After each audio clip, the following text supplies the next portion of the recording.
leitura anual da Bíblia. Pega aí, falando em Bíblia, pega a sua Bíblia, glória a Deus. Vamos para Juízes capítulo 20. Juízes capítulo 20. Nós estamos quase terminando o livro de Juízes. Esse ano inteiro eu preguei Juízes, então foi uma série expositiva do livro de Juízes o ano inteiro. E nós estamos terminando, tá bom? Mas semana passada nós compartilhamos Juízes capítulo 19. E qual era o panorama de Juízes capítulo 19? Nós vimos, irmãos, que Juízes, até o capítulo 16, ele demonstra a história dos juízes de Israel. Como que era o governo de Israel, como que esse povo constantemente se apostatava de Deus, deixava Deus para servir outros deuses. Então Deus mesmo permitia que eles fossem oprimidos por outros povos. Deus levantava juízes, eles eram libertos, mas logo em seguida eles caíam de novo. O último juiz que a Bíblia retrata é Sansão, no livro de Juízes. Porém, do capítulo 17 em diante, Deus passa a demonstrar partes específicas. Deus pega histórias, o autor de Juízes pega histórias específicas para demonstrar a situação da nação de Israel. Como que a nação de Israel podia ser refletida dentro das famílias. Era como se nós fôssemos pegar e dizer assim, vamos ver como que anda a igreja. E aí Deus retratasse a sua família, retratasse a sua casa. E com base na sua casa, Deus dissesse assim, essa é a saúde da igreja hoje. No capítulo 17, ele demonstra Mica e o levita. Como é possível alguém ser religioso, mas não ter caráter? Uma falsa religião. No capítulo 18, nós vimos que a tribo de Dan estabelece um falso culto. Falsos deuses. No capítulo 19, nós vimos o quê? O levita que vai atrás de uma concubina. Ele era para estar servindo na casa do Senhor, mas esse levita ele está em busca de prazer. Aquela concubina, que era assim uma esposa de segunda categoria, ela acaba abandonando, sendo infiel, volta para a casa do seu pai. O levita vai atrás dela após 4 meses, mas no caminho eles resolvem entrar numa cidade da tribo de Benjamim. Ali que era para ser um lugar seguro, um lugar de acolhimento, aquela mulher, ela é brutalmente estuprada e ela é morta.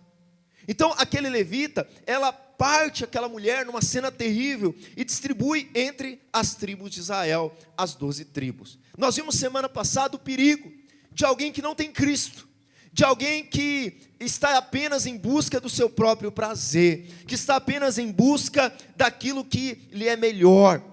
Mas hoje nós veremos o perigo, quando não há um rei, até a justiça falha. Fala assim comigo, quando não há um rei, até a justiça falha.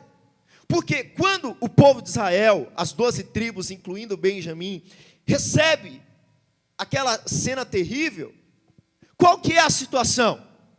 Eles se reúnem, um exército de 400.000 soldados. Então eles dizem para Deus, quem primeiro vai contra Benjamim? Então Deus diz, vai Judá. Olha, Judá vai ser o primeiro a lutar. Eles sobem, 400.000 contra 25.000. Porém, eles são humilhados e derrotados. Então eles voltam e dizem para o Senhor, Senhor, e aí, é para nós irmos? O Senhor diz, vai. E eles derrotados de novo. Na terceira vez, eles mudam a postura. Eles agora choram, jejuam, se humilham, fazem sacrifício diante de Deus. E Deus diz, agora eu estou com vocês. Agora eu vou com vocês. Então Benjamim é derrotado, não por Israel, mas o próprio Deus faz justiça. Porém, aquilo que era para ser justiça, se torna em crueldade. Israel, ele destrói todos os animais da tribo de Benjamim, destrói todas as cidades, homens, mulheres, crianças, faz um grande genocídio, mostrando que quando não há um rei, até a justiça se torna cruel. E eu quero compartilhar com você, mas antes disso eu gostaria de orar. Baixe a sua cabeça por um instante, feche seus olhos. Senhor, nós pedimos, fala ao nosso coração, ministra sobre as nossas vidas. Nós queremos ser fortalecidos pela Tua palavra, Senhor. Ó Deus, que nós possamos ter entendimento. Ó Deus, sem o Teu Espírito nós não conseguimos ter revelação. Senhor, queremos, Pai, ter um coração quebrantado e após ouvir essa palavra, que não sejamos mais o mesmo para a glória de Deus. Amém? Então, irmãos, quando nós vemos que até o zelo, sem arrependimento, sem graça, até a lei, sem a graça, sem um arrependimento genuíno, se torna um problema. E o primeiro ponto que eu gostaria de compartilhar com você, e em seguida ler parte do texto, é: unidade pode ser algo sem arrependimento verdadeiro. Não é porque alguém está unido em torno de algo que isso se torna verdadeiro. Em Juízes capítulo 20, nós vamos ler primeiro do 1 ao 11. Acompanha comigo, por favor. Eu vou ler na Nova Versão Internacional, mas se você tiver com a CF ou com a ARA, NVT, acompanha comigo da mesma forma, ou aqui no telão. Diz assim: então todos os israelitas de Dan, Berseba e de Gileade saíram como um só homem, e se reuniram em assembleia perante o Senhor em Mispá. Os líderes de todo o povo das tribos de Israel tomaram seus lugares na assembleia do povo de Deus, 400.000 soldados armados de espada. Os benjamitas, que era uma das tribos, souberam que os israelitas haviam subido a Mispá. Os israelitas perguntaram: como aconteceu essa perversidade? Então o levita, marido da mulher assassinada, disse: eu e minha concubina chegamos a Gibeá de Benjamim para passar a noite. Durante a noite os homens de Gibeá vieram para atacar-me e cercar minha casa com intenção de matar-me. Então violentaram minha concubina e ela morreu. Peguei minha concubina, cortei-a em pedaços e enviei um pedaço a cada região de Israel, pois eles cometeram essa perversidade e esse ato vergonhoso em Israel. Agora, todos vocês israelitas, manifestem e deem seu veredito. Todo o povo se levantou como se fosse um só homem, dizendo: nenhum de nós irá para casa, nenhum de nós voltará para o seu lar, mas é isto que faremos agora contra Gibeá: separaremos por sorteio de todas as tribos de Israel, de cada 100 homens 10, de cada 1.000 homens 100, de cada 10.000 homens 1.000, para conseguirem provisões para o exército poder chegar a Gibeá de Benjamim, e dar a eles o que eles merecem, por esse ato vergonhoso cometido em Israel. E todos os israelitas se juntaram e se uniram como um só homem contra aquela cidade. Presta atenção em mim. O levita, ele omite parte da história. Ele quer justiça, mas ele conta meia verdade, porque ele diz assim: assassinaram minha esposa. Mas quem que jogou a esposa para fora? Foi ele. Quem que não protegeu a sua esposa? Foi ele. Porque às vezes nós olhamos diante de situações e nós queremos justiça, mas nós não enxergamos qual foi a nossa parte naquilo. Às vezes nós queremos justiça, queremos que algo seja feito, mas qual foi nossa responsabilidade em tudo aquilo? Às vezes nós nos achamos cheios de razão. Interessante que as 11 tribos se unem. E a Bíblia vai dizer 3 vezes: eles se uniram como um só homem. Eles ouvem o relato do levita. Eles se unem para punir o pecado alheio. Irmãos, nós estamos estudando o livro de Juízes. Quantas vezes o povo de Israel se uniu como um só homem para combater os filisteus? Nenhuma.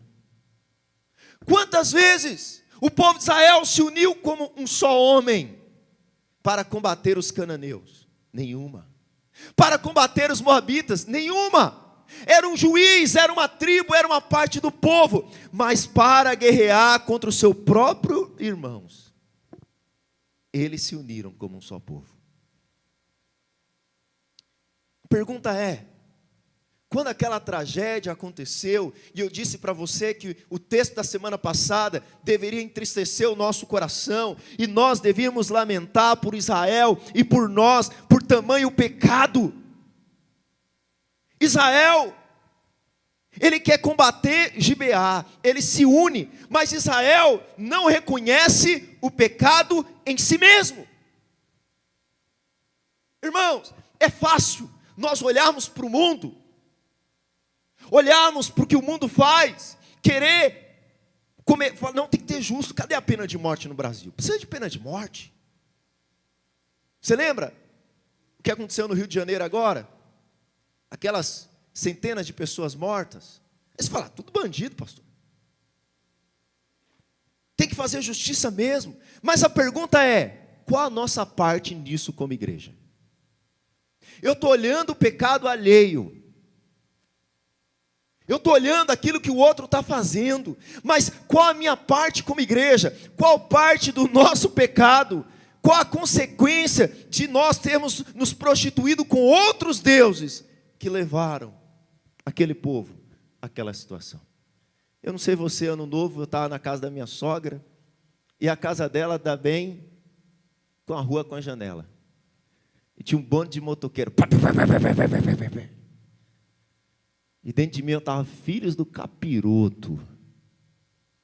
Bando de endemoniados. Confesso para você que tinha hora que eu desejei que a moto explodisse o motor. Mas a pergunta é, irmãos, ok, seria justo a polícia chegar lá e dar um cacete em cada um deles? Você não acha justo, não? É porque não era você que ficou a noite inteira acordado sem dormir. Você acha justo, Carlos? Você passou por isso também? Amém. Mas deixa eu te perguntar uma coisa, irmãos.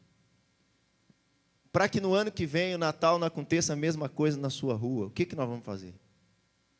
Nós pregamos o Evangelho na nossa rua? Nós discipulamos pessoas? Nós fazemos a diferença? Ou nós queremos a justiça, enquanto nós não olhamos para a nossa omissão? O Tim Keller fala que o problema fundamental de Israel não era a falta de lei, mas a falta de um rei.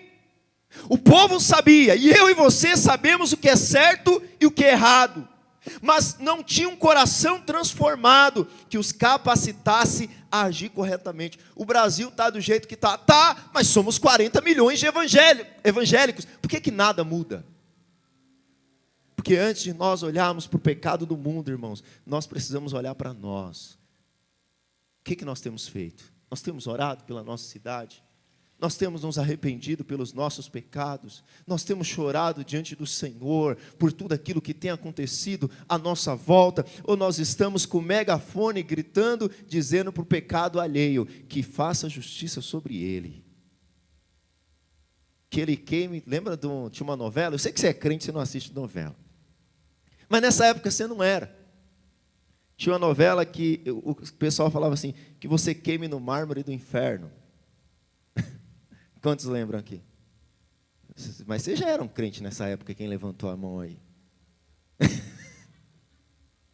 Brincadeira, irmãos, brincadeira.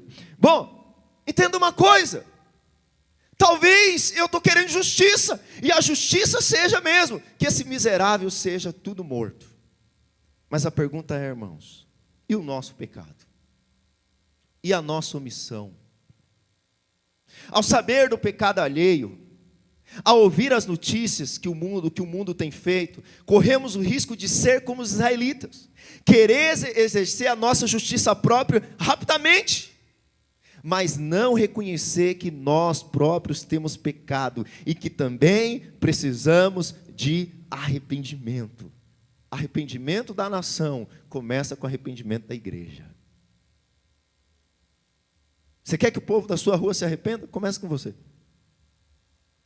Todo avivamento começa com arrependimento aqui dentro. Quando nós reconhecemos que nós precisamos mudar, que nós precisamos ter o nosso coração quebrantado, o Senhor age. É possível, irmãos, que estejamos clamando por justiça, e assim agimos com hipocrisia, se o nosso coração não foi examinado e corrigido pelo Senhor. Lembra de Davi?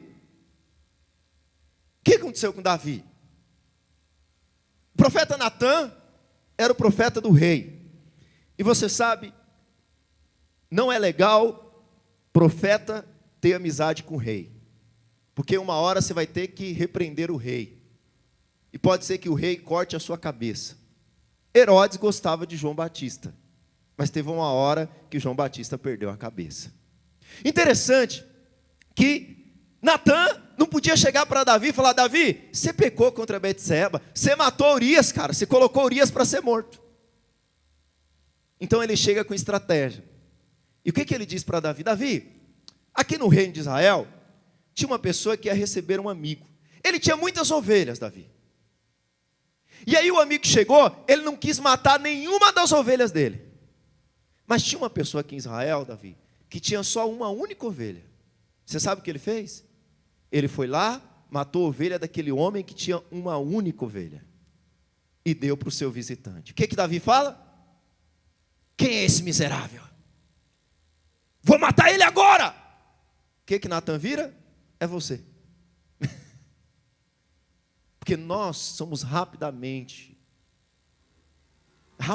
temos justiça própria, sangue nos olhos, e não olhamos que nós precisamos de arrependimento. Israel se prostituiu com outros deuses, Israel fez outros cultos, Israel abandonou a Deus. Mas quando Benjamim pecou, Israel não se arrependeu. Israel foi rápido em querer punir Benjamim, a tribo de Benjamim, mas não olhou, ele mesmo tem pecado. Que nós possamos, como igreja, irmãos, dizer para o Senhor: Senhor, muda o Brasil, muda Barueri, que o ano que vem não tenha mais esse na minha rua. Mas eu te peço, começa pela minha casa, começa pela minha vida, começa transformando por dentro de mim. Isso faz sentido para você? Glória a Deus. Amém ou não amém? Segunda coisa, irmãos, que nós podemos, que pode acontecer conosco, que aconteceu com Israel, é uma justiça sem graça. Mas não é uma justiça que não é engraçada, ou não é como aquele filme que se fala: nossa, que filme sem graça. Não, é nós termos uma justiça que não leva em consideração a graça de Deus. Vamos ler o versículo 12? Diz assim, ó: as tribos de Israel enviaram homens a 12. As tribos de Israel enviaram homens a toda a tribo de Benjamim, dizendo: o que vocês dizem dessa maldade terrível que foi cometida no meio de vocês? Agora entreguem esses canalhas de Gibeal, filhos de Belial, para que os matemos e eliminamos esse mal de Israel. Mas os benjamitas não quiseram ouvir seus irmãos israelitas. Vindo de suas cidades, reuniram-se em Gibeá para lutar contra os israelitas. Naquele dia os benjamitas mobilizaram 26 mil homens armados de espada, que vieram das suas cidades, além de 700 melhores soldados que vivem em Gibeá. Dentre todos esses soldados havia 700 canhotos, muitos hábeis, e cada um deles podia atirar com a funda uma pedra num cabelo sem errar. Israel, os filhos de Benjamim, convocou 400 mil homens armados de espada, todos eles para guerra. Então, nesse versículo aqui, a gente vai ver dois erros terríveis. Primeiro, Israel, ela não tinha uma liderança que buscava redenção. Ela tinha uma liderança que buscava vingança. Ela não tinha uma liderança que queria punir, tinha que ser punido aqueles canalhas, filhos de Belial. Eles queriam apenas que, rapidamente, aquela cidade inteira fosse destruída. E Benjamim, como que Benjamim errou? Benjamim errou porque eles colocaram a relação parentesca acima da justiça. Então veja bem, quem é os homens de Gibeá? É da nossa tribo. Então se é da nossa tribo, ninguém vai punir eles não. Então muitas vezes nós olhamos para o pecado e nós toleramos o pecado, ou nós passamos, como diz hoje, passamos pano, porque nós temos preferência por aquela pessoa.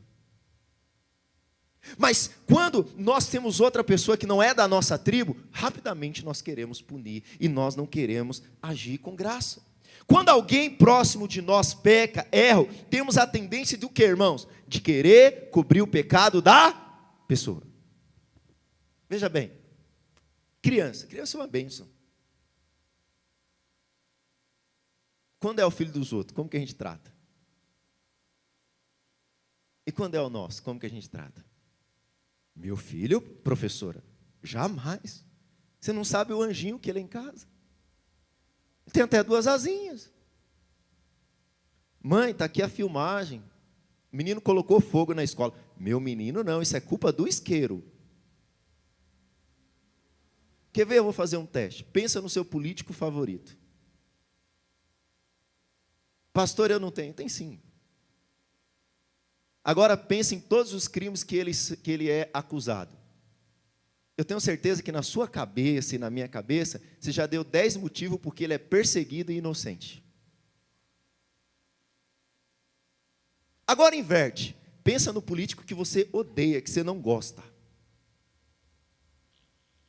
Você tem 10 motivos porque esse miserável já devia estar na cadeira elétrica.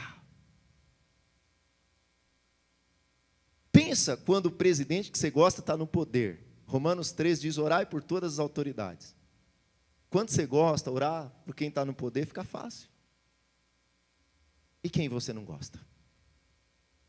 Porque nós, irmãos, temos dentro de nós essa síndrome de Benjamim. Que é o quê? É meu parente, é meu filho, é meu amigo. Então eu vou passar pano.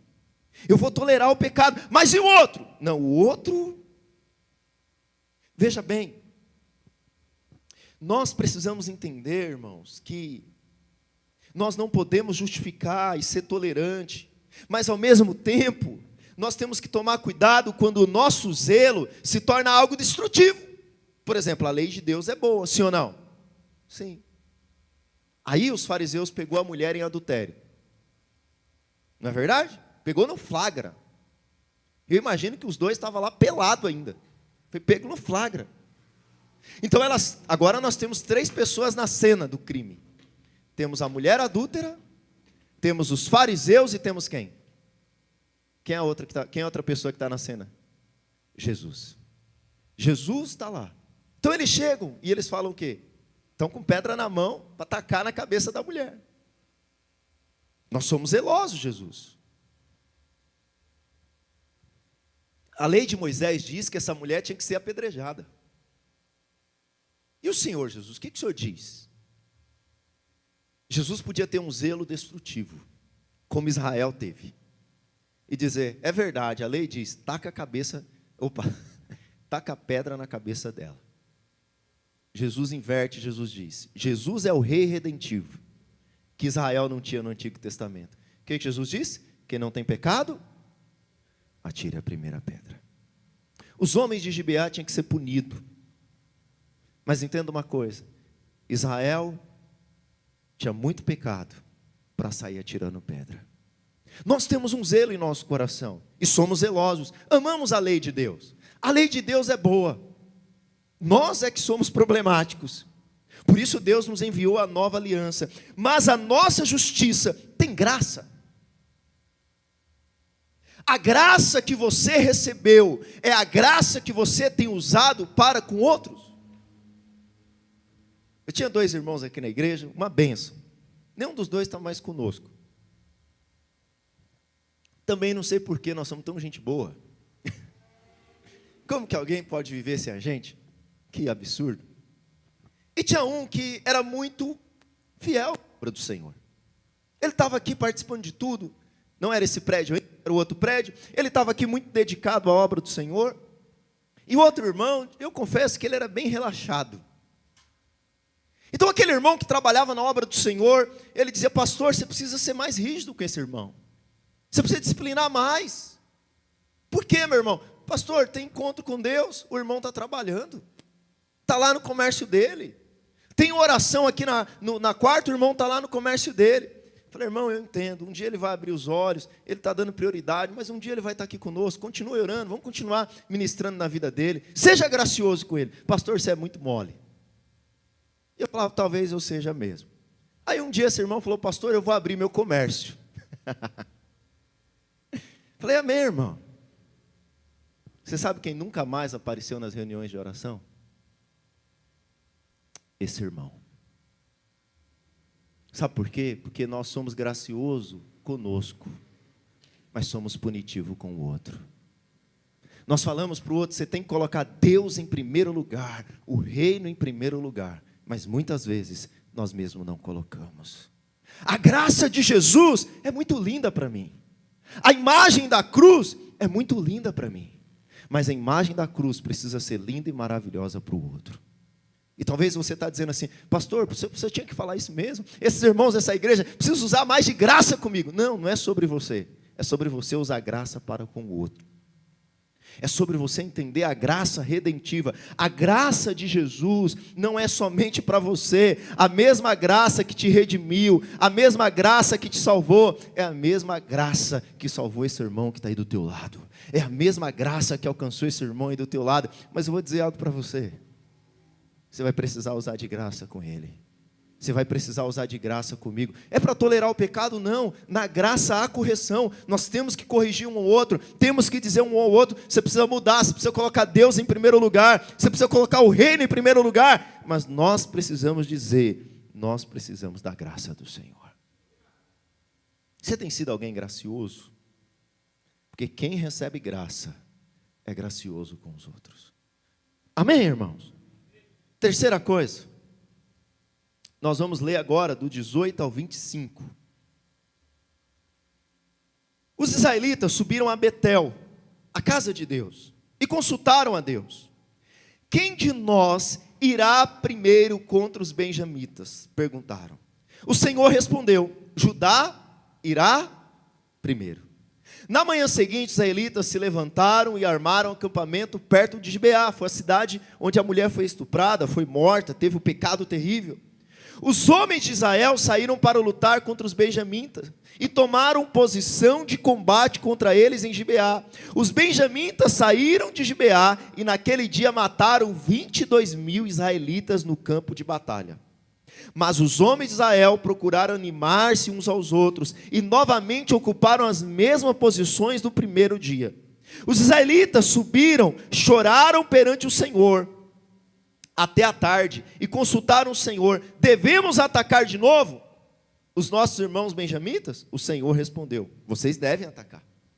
Então os israelitas avançaram contra os benjamitas no segundo dia. Dessa vez, quando os benjamitas saíram de Gibeá para enfrentá-lo, derrubaram outros 18.000 israelitas, todos eles armados de espada. Presta atenção. Nós vemos aqui que o povo, ele consulta a Deus. Chegam e diz: Deus, quem das 12 tribos devem batalhar contra Benjamim? Eles vão à casa de Deus e eles perguntam: Senhor, quem de nós vamos batalhar contra eles? E Deus diz: vai Judá primeiro. Só que quando eles vão contra Judá, irmãos, é 400.000 contra 26.000. 22.000 morrem. Depois, eles vão e consultam o Senhor de novo. E novamente, eles é derrotado. A pergunta é, se eles estão com a razão, se eles estão com a justiça, se eles estão certos, por que que eles são derrotados duas vezes, irmãos? Porque nós corremos o risco de consultar a Deus sem submissão a Ele. Veja bem, eles chegaram para Deus e perguntou assim: Deus, primeiro, nós devemos batalhar contra os benjamitas? Foi isso que eles fizeram? Vamos ler o texto? Vamos lá de novo? Capítulo 20, versículo 18. Os israelitas subiram a Betel e consultaram a Deus: quem de nós irá lutar primeiro contra os? Eles perguntaram se deveria ir? Perguntaram, irmãos? Perguntaram quem iria primeiro. É como você chegar e dizer assim: Deus, eu montei a empresa. O que o senhor quer? Que eu venda pastel ou coxinha? Mas você não perguntou para Deus se Ele queria que você montasse. Você só está querendo servir a... Você, os israelitas, estão querendo servir a Deus como servir os deuses cananitas. Deus é apenas uma parte da estratégia. Deus é apenas um meio para alcançar o meu negócio, o meu fim. E Deus diz: já que você quer ir, vai ajudar primeiro. E eles vão. Eles estão com a razão, porém, eles são derrotados. Quantas vezes nós chegamos diante de Deus e nós não perguntamos se o Senhor quer? Nós perguntamos ao Senhor como? E Deus diz: você não me perguntou. Você quer ir? Vai. mas você vai fracassar. Você quer ir? Vai, mas vai dar errado. Porque muitas vezes nós queremos servir a Deus sem submissão. A busca pelo Senhor deve ser para saber a sua vontade e nos submeter a ela. Não devemos buscar a Deus para que Ele nos dê estratégia de decisões que nós já tomamos, irmãos. Então eu já tomei minha decisão. Tem irmão que fala assim: pastor, decidi fazer tal coisa. E você não precisa me perguntar sobre o que você vai fazer. Fica à vontade. Você pode orar? Eu falo: claro, irmão. Claro que posso. Pastor, estou mudando de cidade. Você pode orar? Ô, irmão, claro que eu vou orar por você. Mas a pergunta é: você perguntou para Deus se é para mudar de cidade? Você perguntou para Deus se é para mudar de igreja? Você perguntou para Deus se é para montar esse negócio? Você perguntou para Deus se é para fazer isso? Ou você só quer que Deus apoie os seus desejos? 2026 está chegando, é a época de nós fazermos nossas metas. E aí, o gênio da lâmpada te dá 3 desejos. Qual o seu primeiro desejo, meu amo? Você fala: quero emagrecer. O gênio fala: meio difícil, mas vou tentar. Só que Deus não é o gênio da lâmpada para atender os nossos desejos. A oração do Pai Nosso não diz: monte a sua estratégia e depois Deus realiza seus sonhos. A oração do Pai Nosso é: seja feita a tua, aqui na terra, como é feita no céu. Quem tem um rei no coração, submete seu coração antes de fazer qualquer coisa. Ele pergunta: Senhor, é tua vontade que eu vá? É tua vontade que eu faça? É tua vontade que eu realize? Então, irmãos, nós devemos buscar ao Senhor para saber a sua vontade, não simplesmente para que o Senhor realize os nossos desejos. 2026 está chegando, mas não é época de nós dizer: eu declaro, eu determino, e Deus vai lá fazer. É época de nós dizermos: Senhor, o que o Senhor quer para 2026? O que o Senhor quer para 2026? Qual que é a tua vontade para o meu ministério em 2026? Qual que é a tua vontade para a minha vida financeira, para o meu trabalho? Qual que é a tua vontade para a minha vida? E aí você ora, Deus fala com você por meio da palavra, e você diz, como Maria disse: eis aqui o teu servo, seja feita a tua vontade, aqui na terra, como é feita no céu, para a glória de Deus. Amém, irmãos? Você está disposto a isso? Israel não estava. Por isso, eles sofreram a derrota 2 vezes. E o quarto ponto que eu queria compartilhar com você, já estou indo para o final, é que o fracasso, muitas vezes, é sinal da graça de Deus na nossa vida. Lá no capítulo 21 ao 25, o que nós vamos ver? 2 vezes Israel é derrotado. Eu sei que nós vivemos numa sociedade onde sinal da bênção de Deus é o sucesso. Já viu isso? Então qual que é o sinal que agora tudo está indo bem? Sucesso. Mas no 21 ao 25, que eu já li com você, Israel é um exército poderoso, 400 mil. Israel tem a razão, Israel está certo, tem 400 mil, tem as espadas. Benjamim só tem 25 mil, é menos que ele, é a menor tribo. Então, é matemática, 2 mais 2 só pode dar 4. Olha o meu potencial, eu fiz MBA, pastor. Eu sei falar inglês fluentemente, fiz pós-graduação. Pastor, eu sei liderar, eu sei pregar. Então, eu estou certo, olha o que fizeram comigo, vai dar certo. E às vezes não dá. Isso é prova de que tem muita gente capacitada, cheia de talento, cheia de recursos, que não deu certo. Você fala: não, pastor, sabe o que é? Ele precisa passar pelo sal grosso. Ele precisa ir numa igreja que tem uma profeta, que ele passe pelo sal grosso. Deve ter uma maldição sobre ele. Ele não está desfrutando da graça. Tá, é que Deus usa da graça para nos disciplinar. Deixa eu te contar algo. Israel tinha 400 mil. Se Israel vencesse, a glória seria deles. Israel tinha 400 mil. Eles não consultaram ao Senhor. Se eles continuassem e eles vencessem, eles não mudariam sua postura de justiça própria. Podemos ter uma causa justa, capacitação necessária, merecimento e algo ainda fracassar. Irmãos, eu sei que é duro nós ouvirmos isso, porque vivemos numa cultura que parece que sucesso é tudo. Mas eu quero dizer para você que muitas vezes o fracasso não foi o diabo. Muitas vezes o fracasso foi a mão de Deus. E para que a mão de Deus, pastor, no meio do fracasso? É Deus nos ensinando que não é a nossa força, que não é o nosso merecimento, não é a nossa justiça que nos dá vitória. No fracasso, Deus nos ensina que devemos depender dEle, pois é em nossa fraqueza que o seu poder se aperfeiçoa. Então tem coisa que nós somos cheios de si. Nós somos cheios de nós mesmos. Somos cheios da justiça própria.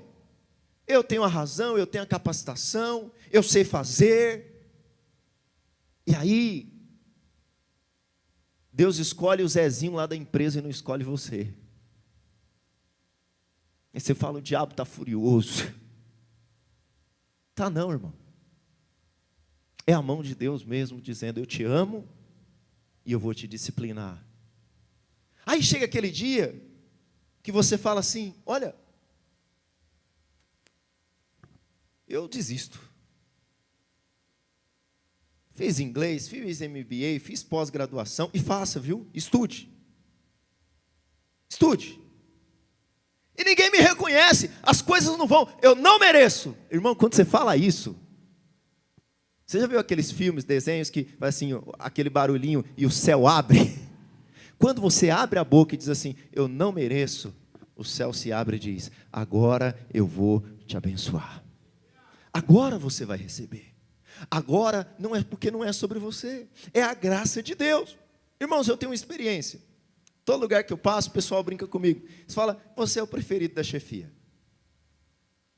O pessoal pega no meu pé. Você é o preferido, você é o preferido, você é o preferido. E eu brinco com eles. Eu falo, eu vou dizer uma coisa para vocês. Eu não mereço, mas eu sou muito favorecido por Deus. Você sabe por quê, irmãos? Porque antes de subir aqui para pregar para você, eu peço 10 vezes ao Senhor. Senhor, o Senhor sabe que se não for o Senhor, não vai sair nada hoje. Senhor, o Senhor sabe que se não for o Senhor, eu não consigo trabalhar. O Senhor sabe que se não for o Senhor, eu não consigo fazer. Porque nós devemos viver, irmãos, na dependência de Deus. Aí você jovem chega em casa e fala, mãe, você viu o que o pastor falou hoje? É dependência de Deus. Eu não preciso estudar, não preciso fazer faculdade. Não, filho, Deus usa isso também. Mas você sabe qual a maior glória? A maior glória é o cara que tem MBA, pós-graduação, mestrado, doutorado, ele chegar no topo e ele chegar lá e dizer assim, eu não mereço, tudo que eu tenho aqui é glória de Deus. Você sabe a maior glória que tem? É chegar no The Best da FIFA e o mestre disser, o meu treinamento não foi o que me trouxe até aqui. É o Cristiano Ronaldo dizer, eu treinava até a noite, mas o que me fez estar aqui não foi o meu treinamento, foi Deus. Você sabe qual a maior glória? É o ano que vem você se esforçar, entrar na faculdade. Ninguém disse, fala a Deus, é isso aí, eu recebo. Ninguém quer estudar nessa igreja? É o ano que vem você fazer uma pós-graduação, é você terminar os seus estudos, é você fazer os cursos bíblicos dessa igreja, é você ler a Bíblia, é você orar 2 horas por dia, 1 hora, 30 minutos, 20 minutos. Aí chegar no final do ano, a sua célula multiplica. E aí você chega aqui e fala assim, não tem nada a ver comigo. Tem tudo a ver com a glória de Deus. Porque o que você fez não é o que aparece, mas é a glória de Deus na frente. Mas você pode fazer tudo isso e no final do ano der tudo errado. Por quê? No meio do fracasso, Deus nos ensina. Não é sobre você, é sobre a glória dele. Amém, irmãos? Dá um glória a Deus aí. Aleluia. Eu lembro. Eu falo para os irmãos, brinco, né, que eu estou ficando velho contando as mesmas histórias. Irmãos, quando a gente veio plantar igreja, eu li todo o livro sobre plantação de igreja. Todo o livro sobre plantação de igreja. Tudo que aparecia eu fazia. E eu lembro que quando a igreja nos enviou Eu vim autoconfiante, eu falei, nós vamos plantar uma igreja perseverante, nós vamos abalar essa cidade. Irmãos, e quando nós alugamos um prédio menor do que a nossa sala kids, nós falamos para o proprietário, faz contrato só de 1 ano, porque dentro de 1 ano esse prédio não vai caber a gente aqui. Eu fiquei 7 anos naquele prédio. Eu li todo o livro que podia. Eu fiz tudo que eu sabia. Nós subimos todas essas benditas ruas do Belval, Vila Nova, Itaquiti, evangelizando. Mas chegou um dia que eu falei, Senhor, eu não sei plantar igreja, eu desisto. A minha esposa falou, se esse ano não der certo, eu estou abrindo mão também. E aí foi o ano que eu arrumei 2 empregos. Eu trabalhava de domingo a domingo. E foi o ano que Deus enviou pessoas. E nós crescemos como igreja. Depois mudamos de prédio, irmãos. Ficamos lá, veio a pandemia. Será que vamos conseguir pagar o prédio? Na pandemia. Falei para os irmãos, olha, se você não quiser se reunir, não se reúna, não faça célula. Os irmãos ficaram se reunindo por aí nas casas clandestinamente. E a igreja crescendo sem culto. Ou seja, provou que não é a minha pregação, glória a Deus. Aí nós voltamos, fizemos 2 cultos, a igreja cresceu e nós viemos para esse lugar. É Deus sempre mostrando, não tem a ver com você, não tem a ver com o seu talento, não tem a ver com o que você sabe fazer, tem a ver com a minha graça. Agora aplique isso na sua vida. Aplique isso na sua vida. 5º, a vitória vem quando a confiança está em Deus. Lá no versículo 26, vou pedir um pouquinho mais de paciência para você. Versículo 26 diz assim, 26. Aleluia. Então os israelitas, depois de perder 2 vezes, subiram a Betel e ali se assentaram, chorando perante o Senhor. Naquele dia, jejuaram até a tarde e apresentaram holocaustos e ofertas de comunhão, ou ofertas pacíficas, ao Senhor. E os israelitas consultaram o Senhor. Naqueles dias, a arca da aliança estava ali, e Finéias, filho de Eliezer, filho de Arão, ministrava perante ela. Perguntaram, sairemos de novo ou não para lutar contra os nossos irmãos benjamitas? O Senhor respondeu, vão, pois amanhã eu os entregarei nas suas mãos. Espera aí. Algo aconteceu diferente aqui agora. Após o fracasso vir, eles vão até o Senhor e eles fazem algumas coisas. Primeiro, eles se humilham diante de Deus.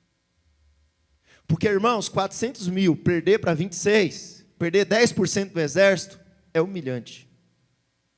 Eles jejuam e choram diante de Deus, mas eles fazem 2 coisas. A primeira coisa que eles fazem, volta lá no 27 para mim, por favor. Versículo 27, 20 e 27, 26, isso, 20 e 26. Então todos os israelitas subiram a Betel, choraram diante do Senhor naquele dia, jejuaram até a tarde e apresentaram. Eu vou te falar um pouquinho aqui sobre o livro que te faz parar de ler a Bíblia no plano bíblico, Levíticos. Mas é um dos livros mais importantes, porque lá diz como que as ofertas eram oferecidas. Primeira oferta que esse texto nos diz, holocausto. O que é o holocausto? Holocausto era quando você pegava o animal era morto, o seu sangue era derramado, e o animal, a oferta era totalmente queimada. Para que servia o holocausto? A pessoa estava dizendo, eu sou pecador, e esse animal está sendo morto, porque eu estou me entregando totalmente ao Senhor, por meio dele, e sobre este animal está sendo levado o meu pecado. O que Israel está dizendo? Israel está dizendo o seguinte, Senhor, os benjamitas são pecadores, mas nós também somos. Aquele animal não tirava o pecado deles, apenas cobria por um tempo. Mas quando João Batista olhou para Jesus, o que João Batista disse? Eis o Cordeiro de Deus que tira o pecado do mundo. Quem foi o holocausto entregue na cruz, que levou toda a ira de Deus sobre si? Jesus Cristo. Ele foi o nosso holocausto. Ele levou sobre si todos os nossos pecados. Agora, eles estão chegando diante de Deus, não mais confiados na sua justiça, na sua razão. Eles estão chegando confiados diante de Deus, com base na oferta dos holocaustos. Eu não chego mais diante de Deus com base na minha justiça. Dizendo, Senhor, O Senhor sabe o tanto que eu tenho servido, o tanto que eu tenho feito, o tanto que eu tenho orado, jejuado, servido nessa igreja. Eu chego agora diante de Deus, com base da oferta de Cristo na cruz do Calvário, dizendo: Senhor, eu sou pecador, como os benjamitas são, mas Cristo levou sobre a cruz toda a ira de Deus que estava sobre mim. Ele foi o holocausto perfeito, Ele foi a oferta perfeita entrega por mim. Mas em Levítico 7, depois você pode ler, tem outro tipo de oferta. Apresentar o holocausto e as ofertas ou oferta de paz, shalom. O que era oferta de paz? Enquanto o holocausto, ninguém comia do holocausto. O holocausto era totalmente queimado no altar. Mas no mesmo altar era oferecido um segundo tipo de oferta. O segundo tipo de oferta, que está em Levítico 7, é a oferta da paz, oferta de comunhão. E como que era essa oferta? Você chegava, colocava a mão sobre o animal, você se identificava com a oferta. Mas na oferta da paz, você só entregava para o Senhor os rins, a gordura e o sangue. A segunda parte, a coxa direita da oferta da paz, era entrega para o sacerdote. O peitoral do animal e a coxa direita era entregue para o sacerdote. E o restante do animal, o ofertante, fazia uma mesa e comia diante do Senhor. Pastor, o que isso quer dizer? Cristo Jesus foi a oferta entregue a Deus Pai. Mas tem mais. O que Hebreus vai dizer? Que Ele é o nosso sumo sacerdote. Ele participa da mesa. Mas tem algo. Na ceia do Senhor, Ele nos chama para comer e beber do seu corpo e do seu sangue. O que a oferta da paz diz? O que a oferta da comunhão diz? Que agora, por meio da oferta de Cristo, eu estou me reconciliando com Deus. Eu estou de volta sentado à mesa de Deus. O que Israel estava dizendo? Enquanto eu entrego meu holocausto, eu estou entregando o meu holocausto porque eu sou pecador. Então o holocausto é queimado porque Cristo levou o meu pecado. Amém. E agora eu posso entregar a oferta de paz. Uma parte é para Deus. Deus precisa receber a oferta. Ele recebeu a oferta que foi Cristo Jesus na cruz do Calvário. Mas mais, Cristo também participa da oferta, porque Ele é o sacerdote. Mas agora eu como da oferta da paz, porque eu me assento na mesa com Ele. Eu participo da mesa com Ele. Agora eu tenho paz com Deus. Agora Deus não é mais contra mim. Agora Deus é o meu favor. Agora eu sento na mesa da comunhão. Agora eu ofereci, Cristo é a oferta da comunhão. E porque Ele é oferta da comunhão, eu posso sentar na mesa e comer da oferta. Todo mês, quando você participa da ceia, a cada culto que você participa, você está dizendo: o holocausto foi entregue, a oferta da comunhão foi entregue, e agora eu fui reconciliado com Deus por meio de Cristo Jesus. Na antiga aliança, eles eram reconciliados parcialmente por meio de uma oferta de animal. Na nova aliança, Cristo foi o nosso sacrifício entregue por nós. Não tem a ver com você. Não tem a ver comigo. Toda vez que nós sentamos na mesa, não é na nossa justiça, é na justiça dele. Lá no versículo 35, os israelitas, interessante, não vou ler com você, depois se lê na sua casa por questão de tempo, já passei do meu tempo. Mas os israelitas, eles montaram estratégias. Eles montaram estratégia que era atrair os benjamitas para longe de Gibeá, enquanto outra turma invadia a cidade. Mas interessante que o versículo 35 vai dizer assim: o Senhor derrotou Benjamim perante Israel. Veja bem, Israel tinha estratégia, tinha exército, tinha poder, mas não foi ele que derrotou Benjamim. Quem derrotou Benjamim foi o próprio Deus, foi o próprio Senhor. Efésios vai dizer que a nossa luta não é contra principados, é contra principados e potestade.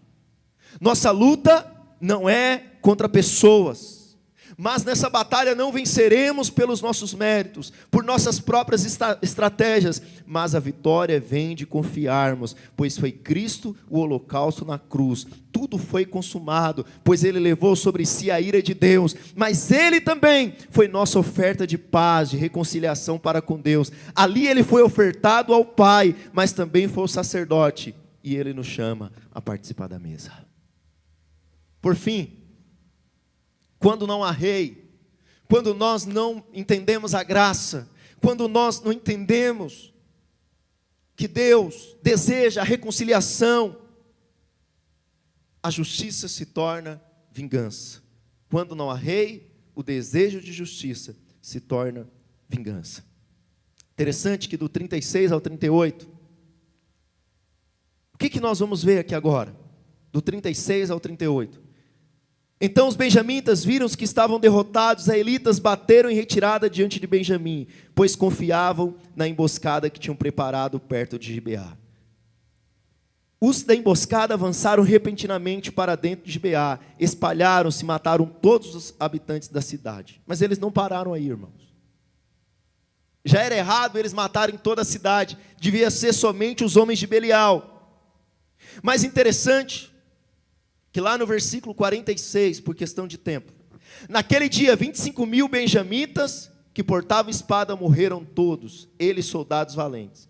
600 homens, porém, viraram as costas e fugiram para o deserto, para a rocha de Rimom, onde ficaram durante 4 meses. Agora, olha só o que era para ser justiça. Os israelitas voltaram a Benjamim e passaram todas as cidades à espada, matando inclusive os animais e tudo o que encontraram nelas, e incendiaram todas as cidades por onde passaram. Aquilo que era para ser justiça se tornou genocídio. Calvino afirma: nada é mais perigoso do que uma justiça que não é regulada pelo temor e pela graça de Deus, pois rapidamente ela se converte em crueldade e fúria desmedida. Como cristãos, como que nós devemos ser conhecidos? Mateus 5,9 diz: bem-aventurados são os pacificadores, porque eles serão chamados filhos de Deus. O que isso significa? Que nós não somos chamados apenas para ser passivos e evitar conflitos. Nós somos chamados para nos envolver e construir pontes, ao invés de construir muros. Os irmãos estão em conflitos? Seja um pacificador.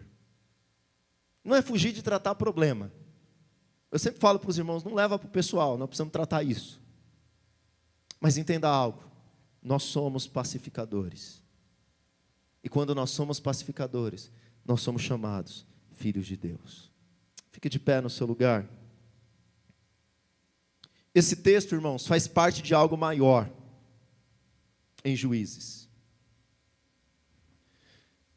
Sempre apontando que Israel necessitava de um rei que unisse justiça e misericórdia. Cristo é esse rei. E por que Cristo é o rei que concilia justiça e misericórdia? Porque todos nós, eu e você, estávamos debaixo da ira de Deus. Cristo como rei poderia ter a postura de Israel, chegar e destruir a todos nós, cumprir a ira de Deus, como ele cumprirá em Apocalipse. No final dos tempos, ele pisará o lagar da ira de Deus. Mas você sabe o que Cristo fez? Cristo veio, e ao invés de destruir a mim e a você, ele foi para a cruz e tomou o meu e o seu pecado. Ao invés de destruir a mim e a você, ele tomou as nossas culpas sobre si, para que eu e você tivéssemos paz com Deus. Pastor, mas vai haver ainda uma ira de Deus? Vai. Para todo aquele que rejeita Cristo e rejeita a sua obra da cruz. Porque existe uma ira de Deus sobre o pecador. O pecado não pode ser tolerado e passado impune. Então Deus precisa ser justo. Mas por que eu e você não sofreremos a ira de Deus? Se cremos em Cristo. Porque a ira de Deus, que era para nos destruir, na cruz do Calvário destruiu. Ele levou sobre si a ira do Pai. Mas Ele ressuscitou ao 3º dia, e Ele está à direita de Deus e intercede por nós. Pastor, mas eu não quero a obra de Cristo. Você vai ter um problema com Ele no final dos tempos, porque a ira permanece. Ele diz que aquele que não crê, a ira de Deus permanece. Mas aquele que crê, Já passou da ira para a justiça. Agora eu não estou debaixo da ira, eu estou debaixo da graça, da misericórdia e da bondade de Deus. Porque eu mereço, porque eu sou bom, porque você merece, porque você é bom. Não, não tem nada a ver comigo e com você. Não tem nada a ver com as minhas obras. Pelo contrário, eu era um benjamita que merecia ser morto. Eu era como Paulo. Paulo era benjamita, você sabia disso? Da tribo de Benjamim. Era alguém que merecia a ira do alto, perseguidor da igreja. Mas teve um dia que Cristo o encontrou no caminho de Damasco, e Cristo mostrou a sua graça infinita. Eu e você era para sermos destruídos pela ira de Deus, mas nesse dia a graça de Deus te encontrou. Basta uma postura sua nessa noite, dizendo: Deus, eu aceito a obra da cruz, eu aceito a obra de Cristo. E você vai sair por aquela porta perdoado, lavado pelo sangue do Cordeiro. Mas você vai encontrar outros benjamitas. E qual vai ser a sua postura? Sua postura vai ser de dizer: existe um rei justo, redentor e conciliador. Feche os seus olhos por um instante. Essa palavra falou com você nessa noite? Existe algum aspecto da palavra que Deus tocou seu coração? Cristo é o rei do seu coração. Cristo é o governante do seu coração. Você foi alcançado pela graça. Eu e você temos sido graciosos. Coloque a mão sobre o seu coração nessa hora. Fala assim: Senhor Jesus. Fala mais alto: Senhor Jesus, eu reconheço que sou pecador. Senhor, eu abandono a minha justiça própria e eu aceito a justiça de Cristo sobre a minha vida. Eu coloco o Senhor como Senhor da minha vida, do meu coração. Que as minhas vontades venham estar alinhadas com as tuas vontades. Senhor, que a partir de hoje todas as áreas da minha vida venham a ser dirigidas, venham a ser governada pelo Senhor. Que 2026 a tua vontade e não a minha vontade venha a ser feita sobre a minha vida.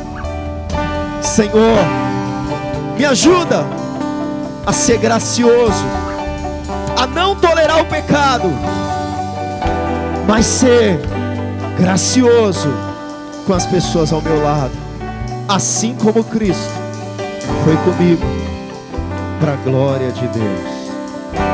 Levanta sua mão direita ao alto. Que o amor de Deus, o nosso Pai, que a graça soberana do nosso Senhor Jesus Cristo e que a comunhão do Espírito Santo seja com você. Cristo foi o holocausto oferecido. Ele é a oferta de paz, a oferta de comunhão. E hoje você pode se assentar à mesa, porque você foi reconciliado com Deus. Aplauda ao Senhor. Aleluia. Até quarta-feira, irmãos, às 10 horas, tá bom? Deus abençoe. Um ótimo retorno.